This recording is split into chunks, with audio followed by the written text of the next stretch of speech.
గడ్డం సమ్మయ్యకు కేంద్ర ప్రభుత్వం పద్మశ్రీ అవార్డు ప్రకటించింది. అంతరించిపోతున్న జానపద కళ చిందు యక్షగానానికి ఆయన జీవం పోస్తున్నారు. 1956లో జన్మించిన సమ్మయ్య 6వ తరగతి వరకు చదివారు.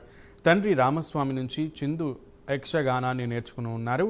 ఇక ఉమ్మడి ఏపీ నుంచి హంస అవార్డు పొందిన బృందంలో సమ్మయ్య ఒక సభ్యుడిగా ఉన్నారు. ఈ నెల 22న అయోధ్య రామాలయంలో యక్షగానంలో రామాయణాన్ని ప్రదర్శించే అరుదైన అవకాశం సమ్మయ్య బృందానికి దక్కింది.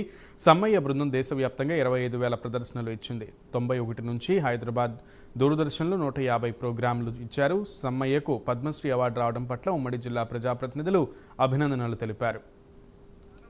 రంగు మాది, మేకప్ మాది, డ్రెస్సులు మాది, ఓన్గా డైలాగులు కొట్టుకుంటాం. మేము సొంతంగా ప్రదర్శిస్తేనే మాకు అట్లా క్లాస్ కళాకారులు అన్నో అక్కడిక్కడ కిరాయిలు తెచ్చి పెట్టుకున్నానికి 30,000 40,000 ఒక్క ప్రోగ్రామ్.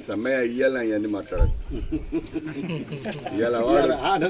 అవార్డు వచ్చింది, ఆనందంలో ఉండు అన్న అన్ని మాట్లాడదు.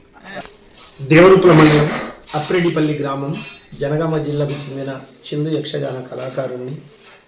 పూర్వకాలం నుండి తాత ముత్తాతల నుండి కళనే నమ్ముకొని గ్రామీణ పల్లె ప్రాంతాలలో హరిజనులను యాసించి జీవితాన్ని కడుదుర్లభంగా గడుపుకుంటూ సినిమా మీడియా తాకిడి తట్టుకొని కళనే నమ్ముకొని రామాయణ మహాభారతం వంటి భాగవతాల వంటి యక్షగాన ప్రదర్శనలో సాంప్రదాయకంగా తాత ముత్తాతల నుంచి కొన్ని దశాబ్దాల ఏళ్ల నుండి వస్తున్నటువంటి మా ఆనవాయితీ కళారూపం.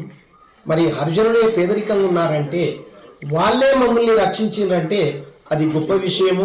వారి ఇళ్లలో ఉండి మేము జీవనోపాధి గడుపుకున్న వాళ్ళం.